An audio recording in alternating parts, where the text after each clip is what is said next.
All right, and we are live. Welcome, fiends, to Handle with Scare, presented by the Slashing Cast Podcast Network.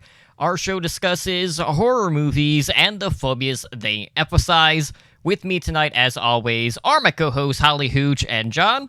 So, guys, new month, new phobia.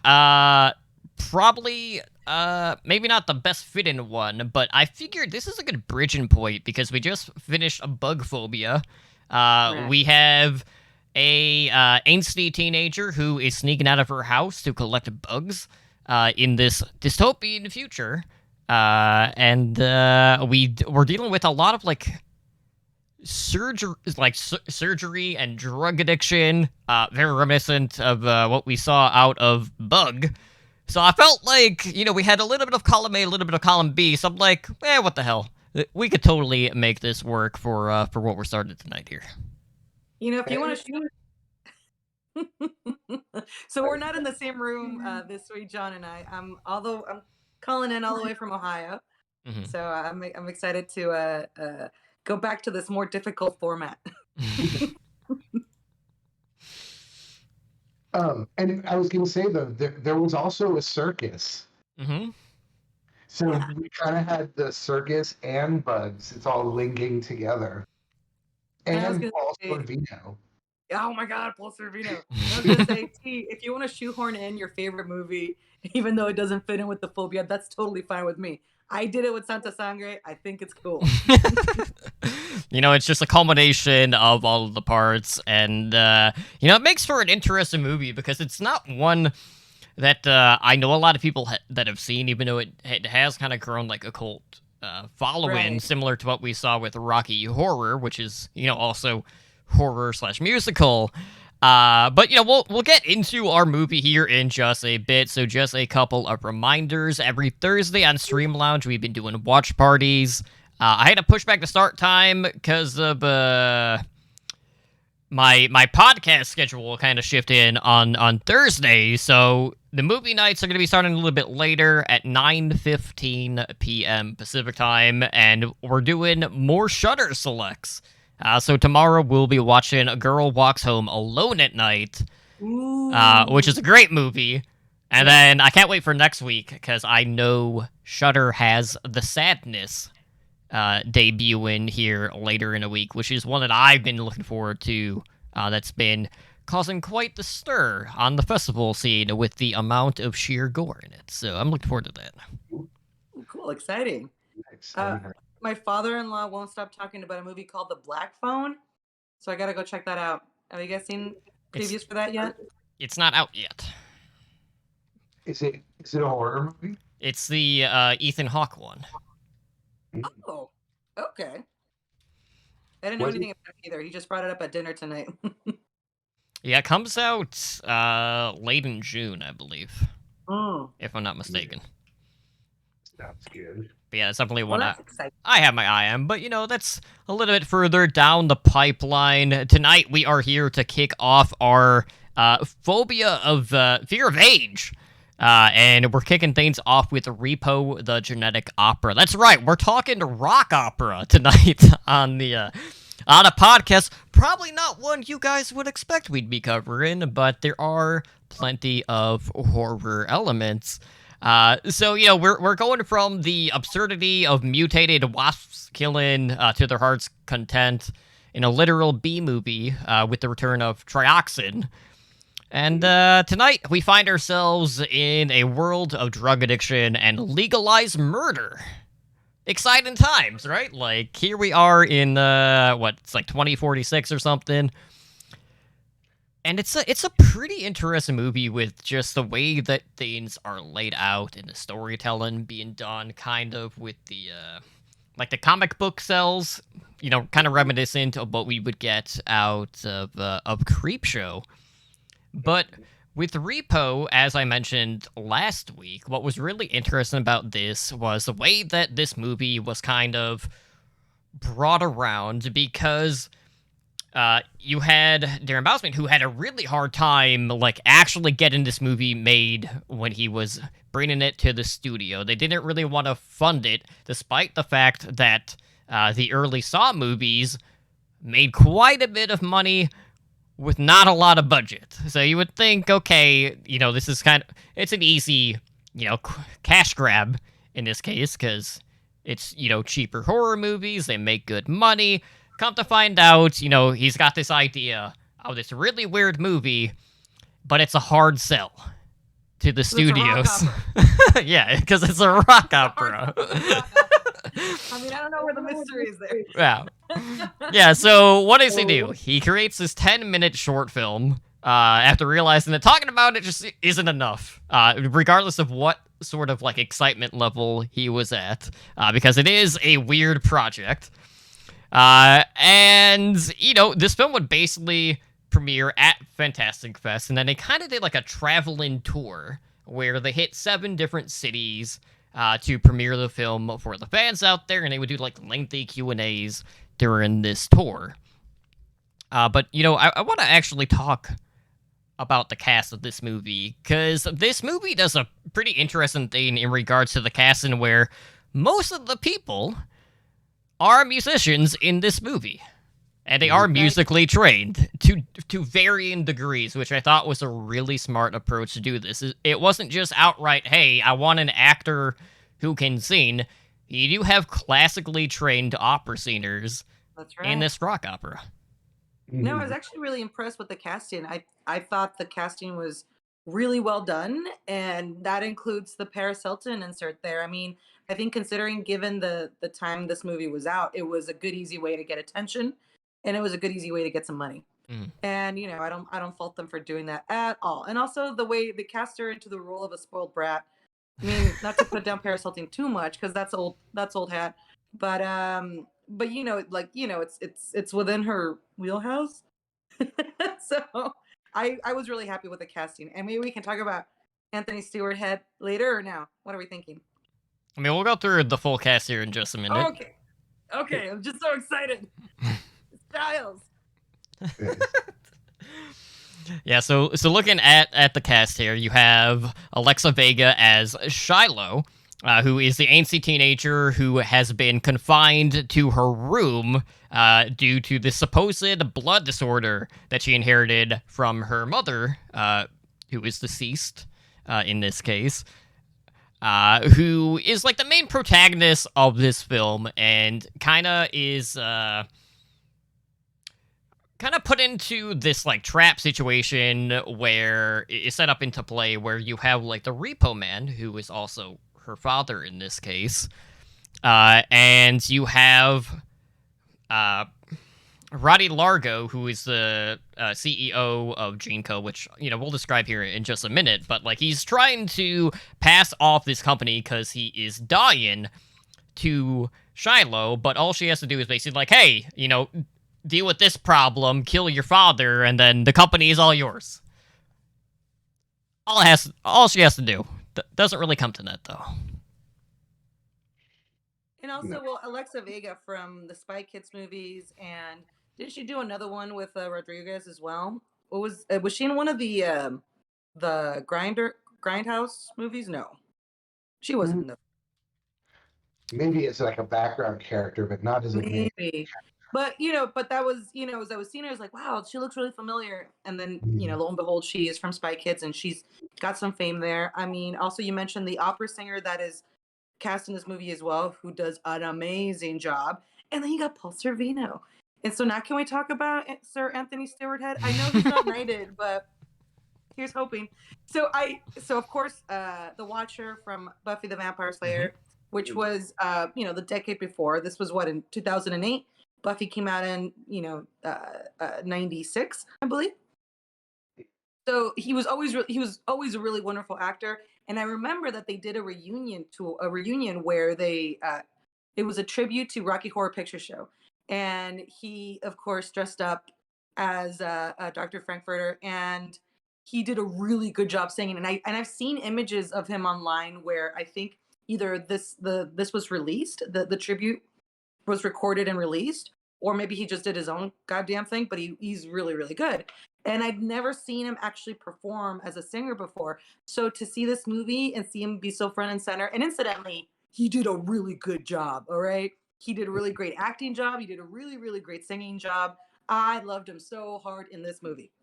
And I just wanted to put that out there and say that Sir Anthony Stewart had thumbs up. He was definitely one of the standouts of the movie, kind of the main character, almost more than Shiloh in a lot of ways. Definitely more going on with him, her kind of. Her character's a little on the flat side, right? It's an angsty teenager trying to get away from her dad and also sequestered. It's a little cookie cutter. I think Alexa Vega did a really good job in it, but also the role itself didn't really ask for that much. But yeah, so I thought like Spotlight was definitely on Sir Anthony Stewart Head. Oh, she brought Joan Jett into the fold, so I can't be too mad at her. That's true. And also, I have to admit, like in that scene where she's singing and she's having her punk rock moment, and they had that little teddy bear in the background that was doing like that was headbanging, and I thought that was the best thing ever. So I really like the teddy bear. All right. Yep. I kept wondering who the gravedigger was, or the grave robber. Was he someone? I meant to look him up, but is he in anything since or before? He looked familiar. Was he? He wasn't one of the writers, was he? I know that he was a trained musician. Oh, okay. He might be one of the writers, right? I'm trying to remember who actually played him. I want to say his name is Ogre. Well, Ogre is the guy. No, wait, I'm thinking of Pavi. Okay, the grave robber. He's the face guy who wore the skin. I'm seeing who the grave robber was. Terrence Sedunik? I think he was one of the writers then, right? Someone involved in the production. And I want to, and we haven't started talking about the movie yet, so I don't know if this is too early or if we want to save it for later, but I tried to do a little research because I have vague memories of this when it came out, and vague memories of the fact that it was a stage play before it was a movie, and that it was kind of successful. It wasn't a big hit, but that it was like kind of a cult hit. And I tried to look it up and couldn't find a lot about what went on with the stage play before the movie. And I looked on YouTube to see if I could find any of the live, a live version of it, and only found a clip that I don't think is from the original. I think it's from someone did it after. But I don't know if you guys checked into that, but the stage play part of it. Yeah, I wasn't really having any luck with that either, because I was trying to find stuff from like the source material. So I don't know. I don't know if they're just being tight-lipped about it, or if it was just like a timing issue, or what the ordeal was. But we kind of had the confusion a little bit between this movie and Repo Man, which came out a couple years later, because both of them deal with Repo Men who go out and take back organs, basically. And there are some striking similarities between the two in regards to just the way that the story is outlined. But, we're here to talk about the rock opera. And, one of the big roles in this movie is Roddy Largo, who's played by Paul Zerbino, who is the alien founder and president of GeneCo. And he is dying, and he's looking to, find a worthy heir to his throne, and doesn't want to leave the company to his 3 dipshit children, who are Luigi Largo, played by Bill Moseley, who is the eldest of the 3. He's a homicidal guy who is often wielding a knife. He is easily unhinged and just constantly killing people whenever he's on screen. You have Ogre playing Pavi Largo, who is the middle child, who wears the skin face of women as a mask over his own. And he's often flocked by the GeneCo women, like the interns, basically. And then the third child being Paris Hilton, who plays Amber Sweet, who is Roddy's only daughter, who has some addiction issues with Zydrate, as well as surgery. And what I love about this is Paris Hilton at this time when she was taking on these roles in the genre, both this and in the House of Wax remake, Mhm. uh, really striking scenes in regards to moments with her character. In this case, her face falls off after a recent surgery the night of the opera, and she basically just gets her face impaled in House of Wax, which is a great scene as well. But you have kind of like that back and forth between all the kids, like, no, like, Dad should leave the business to me. And then, of course, here he is, like, I don't want to deal with any of you. You know, you're all a disgrace.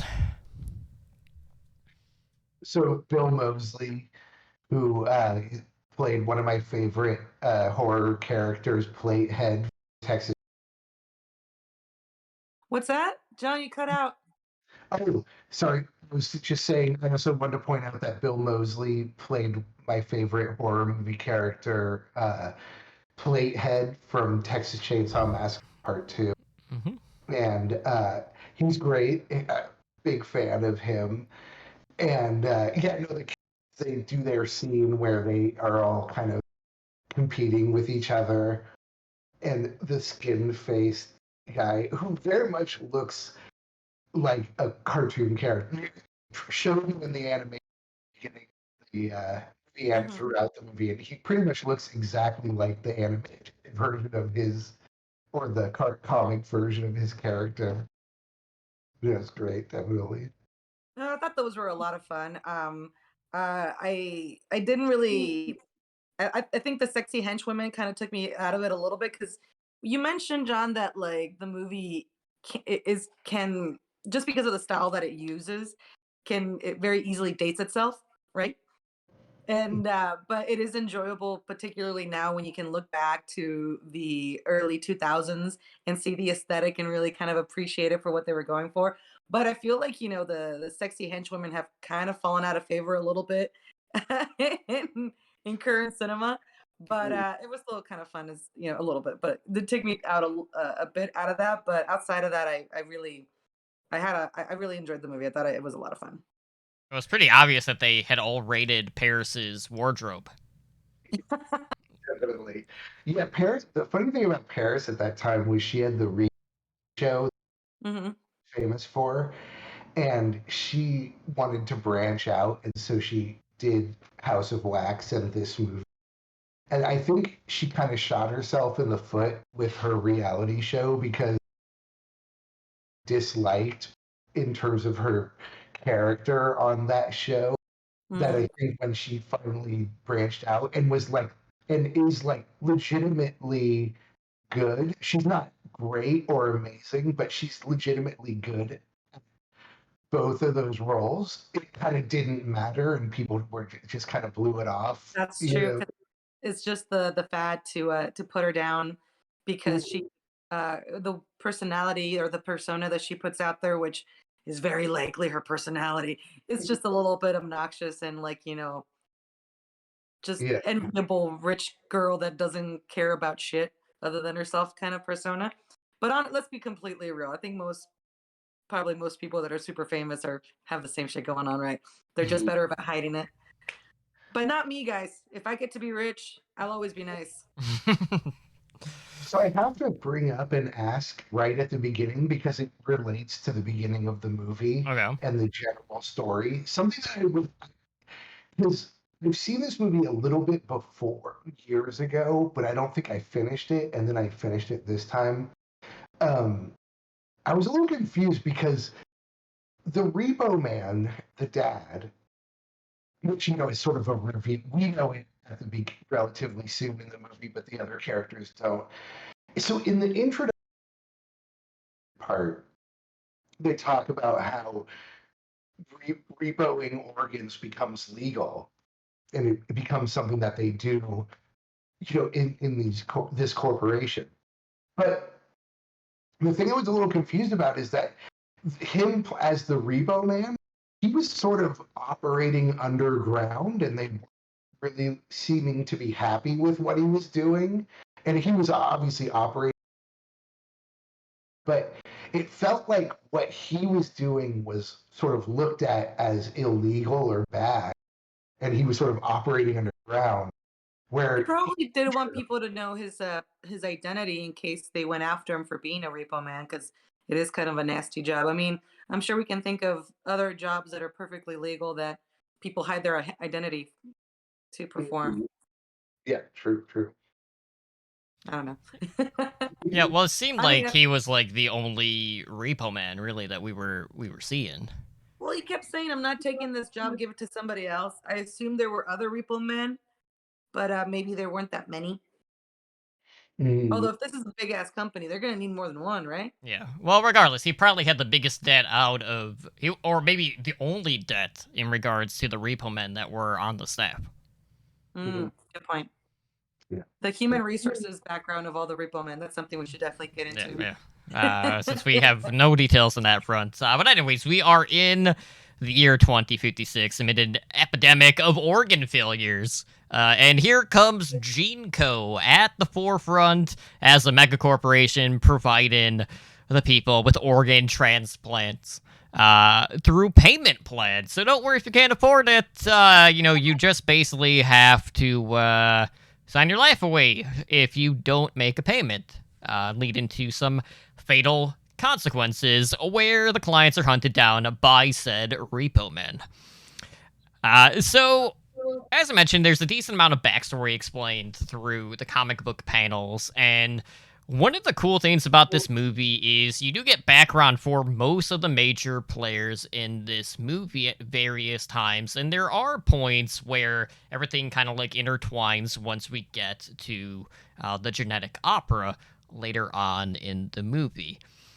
So you have Roddy Largo, the president of GeneCo, who finds out that he is a dying man, and of course, in this situation, you hate to be the bearer of bad news, because what happens? The henchwomen shoot him to death. Hate to see it. Which is always a funny moment. But, early on we meet Shiloh, who, typical teenager, sneaking out of the house. She's still trying to stay close to her mother post-mortem by visiting her mausoleum. And that's when she follows this bug outside in hopes of catching it. Now, I don't know if Shiloh has a collection of bugs or what her fascination is with bugs at the time. Maybe it's just the freedom that they have that she didn't really have because she was just being locked inside her house for her entire childhood leading up to this point. But it's there where we meet the grave robber, who kind of serves as kind of like the narrator of the story on a few occasions throughout this movie. But you have this whole drug addiction issue right now, and it all stems through the grave robber because he's the supplier of Zydrate, and they're basically going in to extract Zydrate from the dead, the brains of the corpses. And it's such a big issue that, there are signs plastered everywhere, warning signs that, hey, any grave robbers will get shot on site, basically. So anyone who's in a cemetery is probably up to no good and shouldn't be there. Yes. We're agreed. He definitely was the narrator of the movie, and it kind of introduced stuff aside from the animation part. But yeah, no, he was cool. He had a good his song about injecting. You put the needle here. I can't remember how it goes, but he had probably some of the better songs of the Oh yeah. of the rock opera. I was gonna say it just struck me. So Shiloh is a sequestered teenager she's only been living in bed, getting medication, having rest, and then maybe sneaking out at night. But she's a great candidate to take over an international company. Completely inexperienced, never gone a day to school in her life. Good idea, Ronnie. Yeah, well, Roddy knows the truth behind her illness.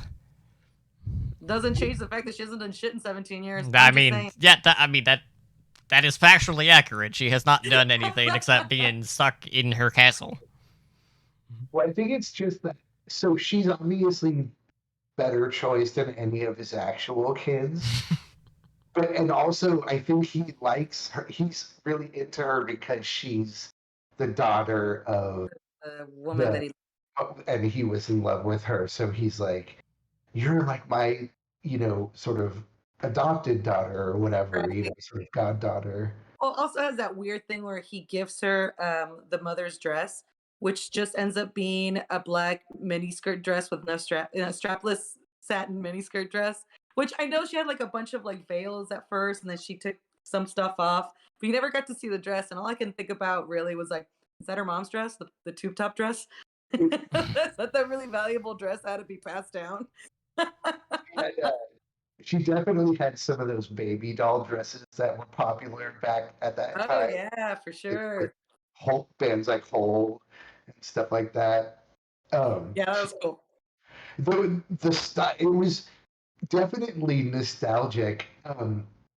You mentioned it earlier, but we had been kind of talking earlier about how I had mentioned earlier, not in the record, that when I was watching this movie just the other day, I feel like I enjoyed this movie a lot than I tried watching it back then, and I know too that I enjoyed it and that I didn't enjoy it as much back then when it came out, but I can appreciate it a lot more now. But it does feel it's so of its time. I also mentioned it reminds me a lot the music and the look and feel of that band Evanescence. Mm-hmm. Remember Wake Me Up? It felt like that era, and that Zack Snyder movie. What was that Zack Snyder movie with the women and there's like the Japanese anime? He kind of mashes up all the pop culture stuff. You're talking about Sucker Punch? Sucker Punch, yeah, yeah. Just of that era. This movie was very different than Sucker Punch, but if that era that we've actually gotten to the point where we can have nostalgia for the I 2008 year. I thought the henchwomen reminded me of the Addicted to Love video women. Might as well admit it, you're addicted to love. And I just kind of really was hoping they would break out into song two or doing that really like robotic dance that they do. Bots. The fembots. Yeah, that didn't quite happen. So back at the cemetery, we have the grave robber who helps Shiloh retreat. As they're like kind of doing like a sweep around the area looking for intruders. But with her blood pressure problems, she ends up fainting and wakes up in her bedroom where she finds who else but her overprotective father, Nathan, kind of hovering over her. So basically, Nathan, as a father, has done his best to keep Shiloh safe by keeping her locked inside the house for her entire life. Great idea. But, Nathan has, his work life, which is being kept a secret from his daughter, because, maybe he just fears that revealing any sort of truth would just break her trust in this case. And obviously, like, you probably don't want your daughter knowing, like, hey, I murder people for a living, but don't worry, it's legal. Because But you're somehow cool. that We're makes it cool. better. Was it just me? I feel like I'm starting to realize this may just be my interpretation, but I feel like he was out there reboing those organs, using them to try to help his daughter do what he was like supposed to be doing in terms of Well, he repoing was them. definitely somehow harvesting that same drug that the drug dealer was getting, right? Because that was the medicine that she was taking, right? Except like in smaller doses, diluted in water and whatnot. Mm-hmm. Okay, yep, yep. But I Which think also, maybe oh, go ahead. that was part of like the whole deal where like I'll repo for you, but you also have to look the other way when I do my scientific experiments, which are not very scientific at all. This movie definitely was kind of ahead of the curve and sort of accidentally addiction in America, where everybody becomes addicted to one specific painkiller, which I kind of started around 2000, around that, a little bit prescient.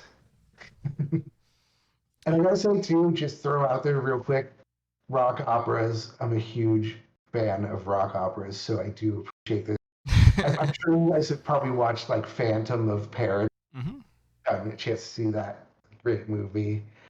Um, and then the lesser, the one with Kiss, which I think was also called Phantom of the Amusement Park. I think it almost has a similar kind of same. Where Kiss is like playing music and shooting lasers out of I didn't stuff. know that you love rock operas. I have to admit, I'm a little like on the fence. I like them a little bit, but I like musicals a little better if there's like a little bit of like speaking parts in between the numbers. Just because the part where you sing really mundane lines of dialogue Mm-hmm. doesn't really land with me that well. You know, it's like, Which they come on, do. water letter in the house. And you're like, oh, Jesus. They do that a bit in this movie, not a lot, but there are a few scenes where they're kind of singing the dialogue. Mm-hmm. Well, basically every Paul Sorvino part, which is fine. Actually, I didn't mind it from him because I felt like it was better than hearing him sing. So I was okay with that. We got to talk about the children bickering over the inheritance, though, because that was definitely one of the more comedic parts of the movie. It was cute. Because, you have Bill Moseley who's just saying that, he'll just fuck any hole, and if there's not one, he'll just create one, essentially. It's just like, oh my god. And, of course, like, he's just brutally stabbing one of the interns. And, She dropped a brain. yeah, Poppy's just all over the women there, of course, too. But, it just seems like a game of, like, one-upsmanship when it comes to killing the intern in that sort of situation. But, not a whole lot of brains between the two of them in this case. Oh, the three of them. Well, yeah, that too. Which is fine. I mean, and also it's certainly like something that a trope, I guess, that's kind of just used, and I don't know if it's true, but just like, just overly privileged children that never are really challenged to grow and end up just kind of, even though like their parents are super overachievers, by neglecting their own kids and giving them just too much privilege, then they don't develop properly themselves too in terms of like trying to achieve more. And I'm making all this shit up for sure, but that's what I think. Yeah, definitely. I think that's what they were going for. That's why, Yeah, I think, and it's really common in movies. Yeah. and why he liked Shiloh he wanted to pick her to take over because she wasn't a psychopath. Yeah, she was still pure at that time before she had her pop punk ballad where she called herself a fucking monster. But that's later in the movie. But basically, Ronnie's plan here is, okay, forget my kids. They're not inheriting shit.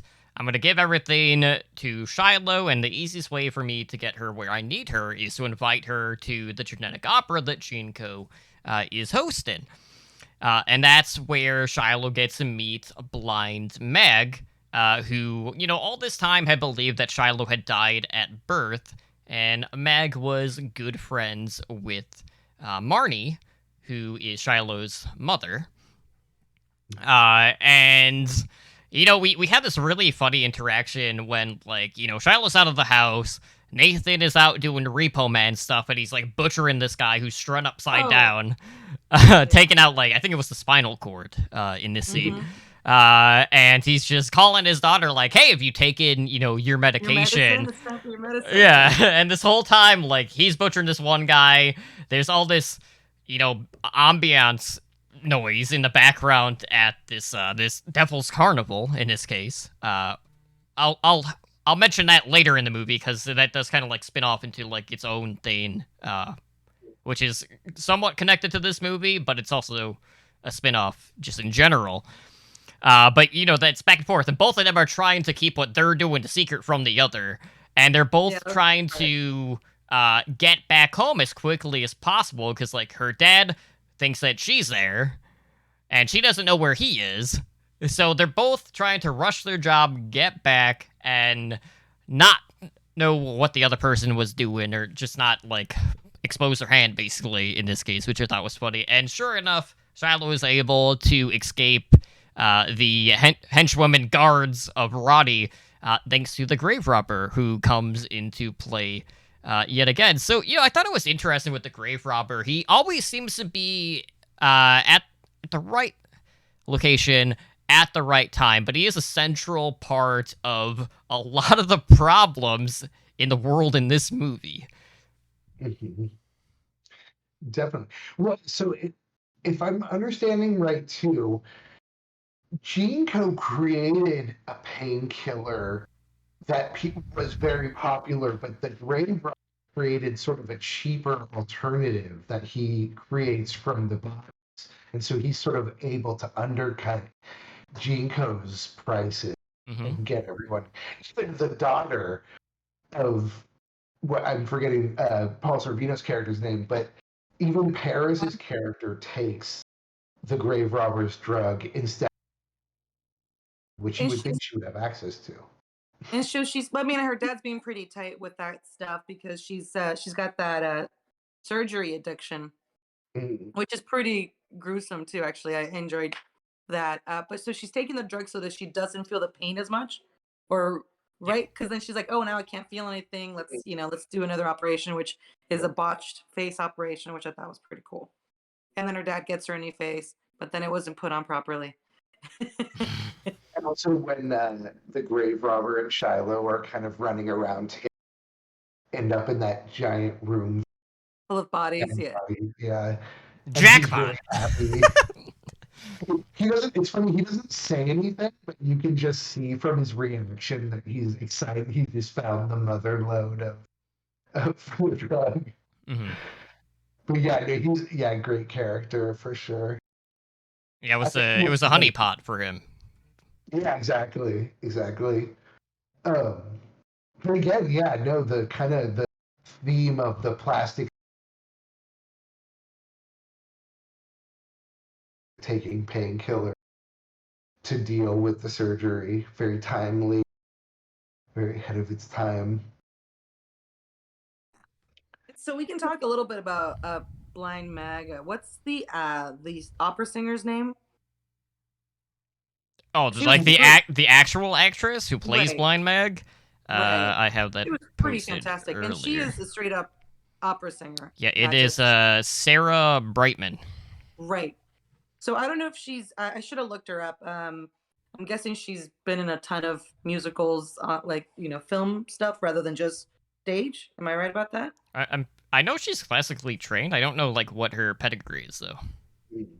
Because I mean, like her pipes are pretty incredible, and I thought she looked amazing, and she did a really good job. And I towards the climax of the movie, which is just the big presentation, the opera that I guess happens what kind of frequency is it? Nightly opera or something? It kind of felt like it was nightly. Well, Yeah, I like don't it know. was all staged to be like her last song, basically. Right. And then I know she's got these big old long nails, and like she's gonna go for her own eyes. But even when she did it, I was still surprised, and it was still pretty gruesome and fun. So like her death scene was pretty awesome. And the eyes were cool too. They did some cool animation and effects on her eyes, which looked really I good. kind of wish there'd been more time between Meg and Shiloh though, because I mean they only have like one real interaction. We're like, "Hi, I knew your mom," and she was like, "Cool, all right, we're best friends now." So During that there scene, wasn't enough. What's that? oh, go ahead. Oh, I just kind of wish they would have developed that friendship a little bit more, and Mhm. it would have been nice if there was a little bit more background between her and Nathan as well. I mean, I know that this is what the second in a trilogy, right? Well, That they were supposed. this is technically it was planned to be the second of a trilogy, but this was the only one that was released, and then you had the spin-off, The Devil's Carnival, and then you had a sequel to that.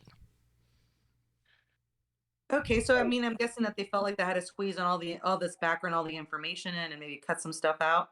But it would have been nice to see a little bit more developing of that relationship because I thought she was a really great character. Mhm. And while I thought that her screen time was sufficient, I just kind of wish that I would have had more emotional investment in her relationship with Shiloh and Nathan. Yeah, it just got And also, interrupted by Nathan, because as soon as she saw Blind Mag at the house, he basically just kicked her out after a small right. argument. And I wouldn't have minded a little romance between Nathan and Meg. I'll put that out there. I thought they both looked really good. I don't Oh, see what happen. People have needs. I And need to see them together. I kept wondering because the scene when she first meets Shiloh and she's projecting the Right. image of Shiloh's mother, and she's telling her how she was but didn't know about her and all that. Yeah, there's a lot of truth being kept from a lot of the characters in this movie. Definitely.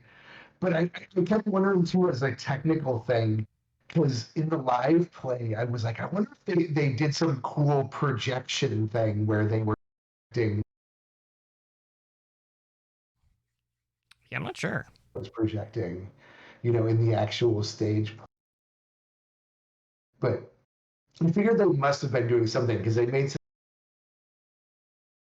have done that live. Mm-hmm. But just real quick, I did find, like I said, I don't know if it was from the live play before the movie or after, but it was cool. They had a full band, and the singers were really good, and they had the like intern women, and it was one of those early songs, but it was just one clip of a song. But yeah, a lot of stuff being hidden. And I also want to call out something I picked up on as I was watching is that that's updated into kind of a fury, but it's definitely the type of, it could have taken place in a big British manor house in the 1800s with the sickly daughter and Yeah. the scientist father, and it has that kind of Edgar Allan period Poe, yeah. drama, but updated. Well, it's very goth for sure. Yeah, In more ways than one. definitely. There were definitely a few goth looks going on especially with Shiloh, and I forget the character's name, but the blind Yeah, Blind Mag. no, yeah, definitely. Oh, and there was a really cool shot of her too, where kind of it was only for, but really cool. She was definitely one of the game character designs. I think really stood out. Yeah, agreed. Yeah, so obviously, like everything's leading to this genetic opera that's taking place, and you have Roddy who's announcing like, okay, Blind Mag is going to be making her final appearance, and also Amber, his daughter, is going to be the new spokesperson for the Zydrate support network, which is very fitting considering that she is actually addicted to Zydrate herself. I don't know how well that's actually going to work. But nothing really came from that part of the story, at least with like her having like the support network. But as we mentioned, like Zydrate has been harvested from the corpses, the brains of them, and being peddled to all the drug addicts. And it's used to ease the pain of surgery, which Amber is also addicted to. And, she arrives to get her Zydrate and explains, like, how she's going to end up replacing Blind Mag after her eyes are repossessed from Jinko, which is the plan. And Blind Mag then, drops by Shiloh's house. You have the whole projection scene. And, I thought it was interesting because Shiloh's, like, playing off, like, no, like, I can't really talk to strangers. But, it's just that conversation of, like, oh, well, like, I'm your godmom. There's nothing to worry about. And then Nathan is here. Kicking Mag out of the house, and this leads into the pop punk ballad with the Joan Jett cameo, which I said last week, like I do listen to the soundtrack quite a bit. There are songs that were cut from the movie. And I know, like, initially when this came out, they also kind of did, like, a teaser type soundtrack where they had, like, 6 or 7 songs on it for the initial release, and then they released the full thing, which I thought was pretty cool. But that pop punk ballad is one of the better songs in the movie, and there's a lot of energy. But the whole thing just crescendos with Nathan just punching his daughter after she calls herself a fucking monster. And I remember the first time seeing that, and I'm just like, sit down. Yeah, it was crazy. And then when they went back into like real life, I'm like, wait, did he actually hit her then? Because you're like, that was a little out of control. Yeah. I was Yeah, teenagers, man. a different time. A different time, 2008. I mean, It's 2052. Yeah. Yeah, 2056. Much different times. Yeah. Beating people comes back in style. Mm-hmm. It's pretty crazy. which they do have the cool futuristic kind of Blade Runner as well in there, Mm-hmm. which is very Although- simple but well done. I just think it's hilarious that it's not going to be that long before it's 2056. And just like, I don't know, like I love watching those old, futuristic movies where it's like in the year 2000. You're like, oh, that's 20 years ago. Where's my hover car? Yeah. Yeah, they do. Oh, go ahead. No, you go. Yeah, you didn't have a lot of. It wasn't very futuristic. I mean, just a little bit. We Mostly, can totally achieve that, just make the cities shittier and lots more screens everywhere. Yeah, it's Yeah. basically advertisements everywhere. Yeah. and 3D hologram paintings too. I mean, we already have those at Coachella, right? Mm-hmm. Yeah, sure. There we go. Just got to lean into that shit. Okay, Mm. everybody at the same time, lean into that shit. Yeah, everything has to align perfectly. Which, unfortunately is not the case for Amber, who is just having so many issues with her surgery job that she just had because, like, Roddy's just like, it's not that bad. He's not even really paying any attention to his daughter in this scene when she's moaning about her latest work. And as soon as he sees her, like, he's like, oh shit, like, Let's get you all right, don't worry. I'll get one of our surgeons on it. You'll be good to go for tonight, so you can continue your performance. And we all saw how that played out because her face does not stay on her face. I did like how she kept sticking her fingers inside of her skin, and that was pretty gross and cool. And John, you were talking about this earlier, and I was like agreeing with the whole like addiction to the pain pills that it's like such a huge issue in the U.S. But to your point, like I kind of was a little more dismissive about the idea that people are getting lots of surgeries, but that's actually, you're right, it's huge, right? I mean, with the whole like Instagram model sort of, influencer, everybody's got the same sort of eyebrow, lips, nose kind of thing going on. Yeah, there's a lot of surgery going on, and it's all to look like in a certain, to fit into the certain mold. And now it makes sense. This rock opera is making more and more sense. People are even getting more. It's even very sci-fi where people are just not just getting plastic surgery, but they're changing too. Yeah, blood plastic implants are surgery. huge. Definitely. All right, so where are we at this point? We're at the gene cops, kind of like rummaging through the basement, trying to figure out like what Nathan has been up to since he's gone rogue in this case. And that's when Nathan realizes, hey, Shiloh isn't home right now. And basically, the gene cops had come in and stole Marnie's body. So we kind of got like this whole like Dr. Freeze situation going on with Nathan and his wife in this case.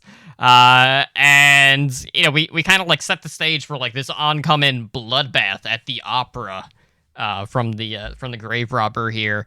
And whoever is the last man or woman standing is gonna inherit GeneCo in this case. And that's when everything starts to intertwine at this point. You have Amber's performance, which of course is cut short due to tripping and her face falling off, which kind of ties into later in the movie because that face is actually auctioned off to the highest bidder, which I thought was pretty interesting. And they kind of set it up where Bill Moseley's character murders the top bidders, and then Pavi, the one who wears the mask, is the high bidder at that point. So he wears his sister's face, which I don't know how to feel about that, but I thought it was funny because, like, the face that Pavi wears initially, I'm trying to remember if that was, like, the director's girlfriend's face. It was something like that, which I thought was interesting, too. I like that. That's a little Easter egg. Yeah, I wasn't sure who the face was originally.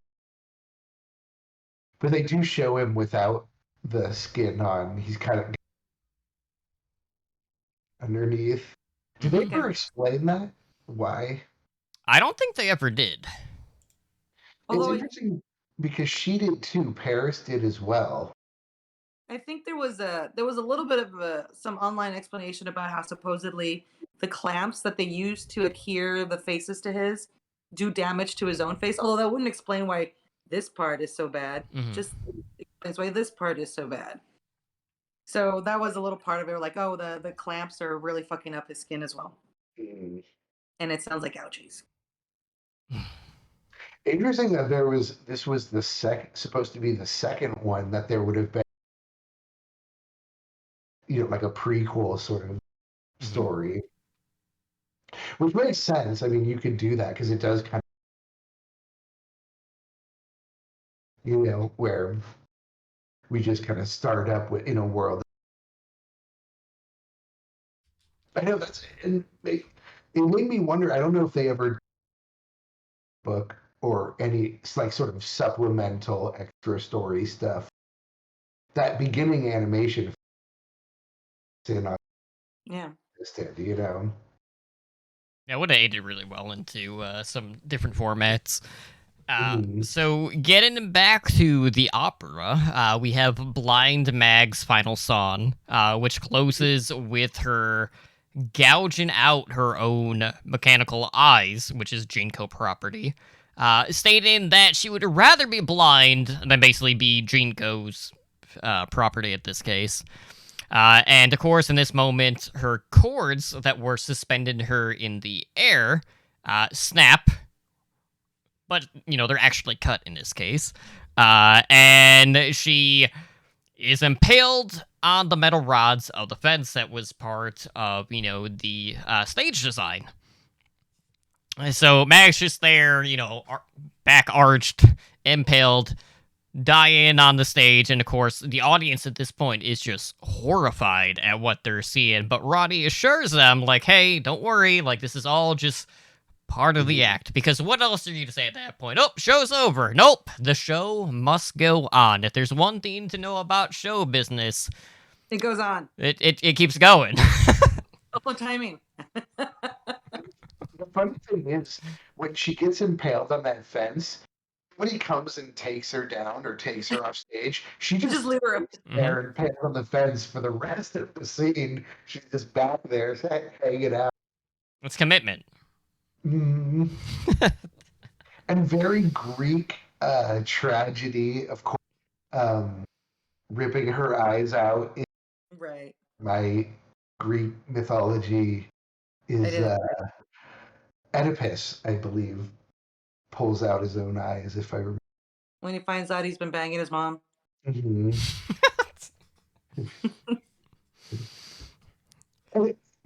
Speaking of, isn't there a couple of references when it comes to Paris and Pavel where the other brother is like, should kiss or something? Like, there's like weird references. No, Pavel is the brother who is saying that him and her and the psycho brother have some sort of sexual tension going on. Yeah. Yeah, these guys are great. Well, we already know that she was hooking up with the grave robber. Right. In exchange, sex in exchange for drugs. So, yeah, at the opera. And then what happens to Shiloh? She runs away. So, how does it end with her? I'm forgetting at this point. So let's see. After her dad dies, there's a whole lot more development, but then at one point, doesn't she just go out the front door? and then like because all the audience members are looking at her as she's leaving, big old bright light, but then she just kind of disappears. And then at the very end, there's like a sort of a wrap up scene where the kids, like the Ronnie's kids, are like talking about how Amber is now in charge of the company, and things are gonna go on. Hmm. And of course, Paris's character comes back at the post. I don't know if it's. I forget if it's a post credit scene. Oh, Credits did I miss that? What does she do? where we see her come back. She's got two henchmen with her, and the implication sort of bid for power to take over. Well, She can go. that wasn't a post credit. That was like before the credits, because that's when they And that was like explain brothers. who the highest bidder Very was for her face. But I thought it was Mhm. interesting because like this whole time, Roddy sets up like this trap for the Repo Man, where he's plotting to have Shiloh kill her father, and he has his attire on, like his Repo Man suit, so she doesn't know that it's him. And when Shiloh hits him in the head with the shovel, that's when she realizes, oh fuck, like that's my dad, because like the helmet comes off in this case. And you have like this whole revelation of how Nathan had been the one making Shiloh sick all of these years by giving her poisoned medication. And this whole time Nathan's like trying to plead his case, trying to say like, I was just trying to keep you safe, yada yada He yada. wasn't, right? No, it was Ronnie who took the medication. Right? Correct. Okay. Sorvino's character, yeah. Yeah. But she doesn't know that, so Ronnie's just finds trying to feed her whatever information is going to lead to her killing her dad. So she Right. can take control over the company, so Ronnie's kids don't go anywhere near it. But of course, that doesn't happen. Shiloh basically refuses to kill her dad, and that's when, the lights turn off and you have the typical, like, stage play, oh, there's a gunshot. But obviously it wasn't Shiloh. It was Roddy actually shooting Nathan in this case. But yeah. It's neat. Oh, good. Unfortunately, that was both of their final moments in this case. That was resolved.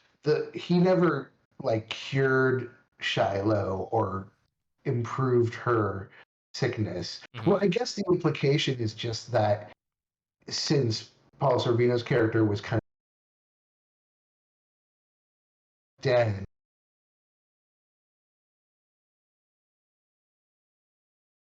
that she'll recover naturally. And of course, also he killed her mother by poison in the same way, and made it look like the dad like messed up somehow, right? Like messed up his Right. treatment of the mother or helping her and killed her. Very Machiavellian Yep. plot. Ronnie was smart. No, it's a good story and good. It's definitely an opera. Right. It feels like an opera in that way, where the story is really big and grandiose. Yeah. Everyone's Mhm, Yeah, definitely a lot of fun. definitely. That's my favorite critique of any horror movie. Now that I've noticed myself on these podcasts, it was fun.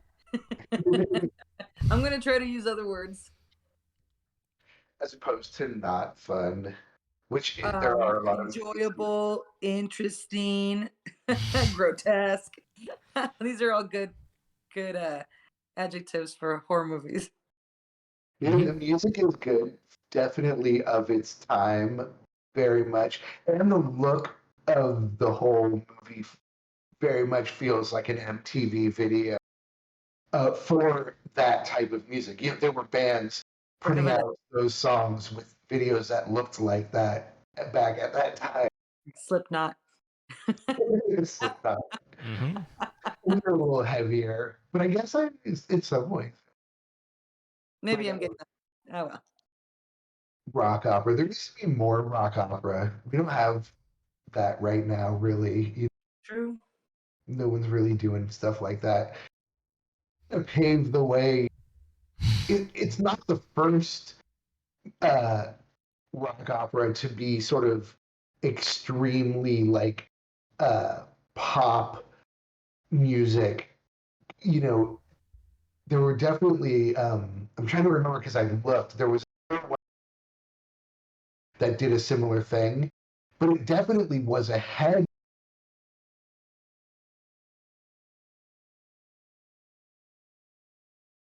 of American, coming out, and people were kind of like, "Wow, Green Day is putting out this, That's rock right. opera musical."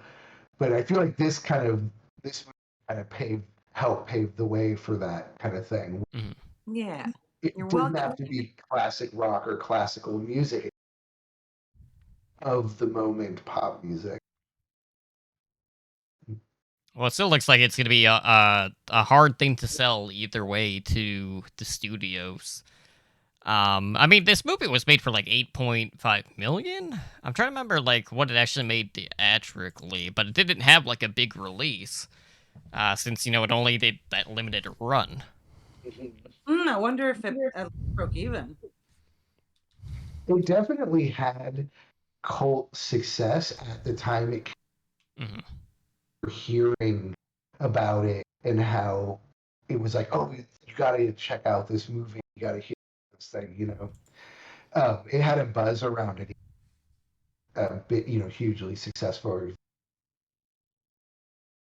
And I imagine it's got to be building up a cult following too at this point. Yeah, I feel like it's popular or gaining more popularity as it, but I haven't checked too deep. Although I did look on YouTube, and there are lots of the songs sectioned out into singles, Hmm. and all the comments are all really positive. Definitely a fan base, and so a lot of those videos had like a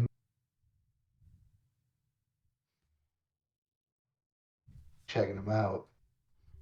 Yeah, and maybe for fans of Buffy, more people will go back to watch the musical episode of Buffy.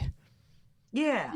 Yeah, I figure there's got to be a lot of Buffy fans out there who are watching this. And this also, I think, must have come out relatively close to Doctor Horrible. Oh, right. I forgot about that one.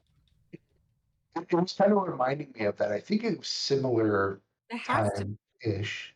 Mhm. That was also in 2008. Oh, nice. Same year. Go. Yes. Yeah, yeah. Yeah, there was kind of a lot of that stuff going on back at. It was cool. Good movie. All right, so looking ahead, I know we haven't released our full schedule. John, I know you already had a movie in mind. Holly, like, what are you thinking for this month for your Fear of Aging? I already submitted mine. It was the taking of Deborah Logan. You need You have another one one. more too. Ooh, I need two. Yeah. I'm gonna need a minute. Okay. I'll And I tell you think tonight. Let me Okay. think about it. Well, we'll do the Unless, Taken of Deborah Logan next week then.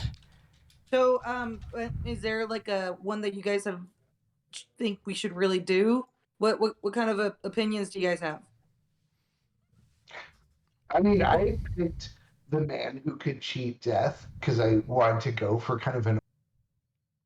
Mm. All Someone right. mentioned, of course, Dorian Gray, which is Oh, that's an right. obvious choice that we didn't quite think of as we were brainstorming. There's a few Dorian Gray movies. Obviously, that's a big one, but We could do Dorian Gray. I always loved that book growing up. mhm. All We'll right. see. Well, unless I come up with a better idea, I'll pick a Dorian Gray movie. Okay. Well, we'll plan on the Taken of Deborah Logan, for next Wednesday. Sounds good. Then we'll Cool. move over to John's pick the week after that. But all in all, like, really big fan of this movie. If you were a fan of this, there is a spin-off that also has a sequel, which, you kind of got some of the aesthetics of what to expect because there is the Devil's Carnival within Repo the Genetic Opera, uh, which makes sense in this case because it plays directly into the Devil's character. And this one came out in 2012. You do have a lot of the same people involved, just playing different characters as Anthony well. Stewart Head too. I don't think he is. I know Paul Sorvino, Mosley, and Terrence Sedunik are all in it. Boo. I mean, not that. But you know what I mean. Anthony Stewart Head, man. Yeah, so you have the Devil's Carnival and then Ali Lula of the Devil's Carnival, which is the sequel to that one, and they were like 3 years apart from one another. But some pretty interesting characters in both of them. So if you enjoy this one, go check those out. Since they're spin-offs of Repo, the Genetic Opera. And, of course, you can find, as John had mentioned, a lot of them are kind of, like, separated as singles on YouTube as well. And there are quite a few out there that did not make the cut for the movie that kind of, like, give you a little bit more background on some of the characters as well. But, yeah, in the meantime, I think that pretty much wraps things up tonight. I think so, too. So Time change is killing me. Yeah. Yeah. Let's cut it here tonight then. So I want to thank everyone for joining us tonight for another episode of Handle with Scare. This has been episode 58, talking Repo, the Genetic Opera, and we'll see you guys back next Wednesday when we talk all about the Taken of Deborah Logan. Enjoy your weeks, and we'll see you then. Bye.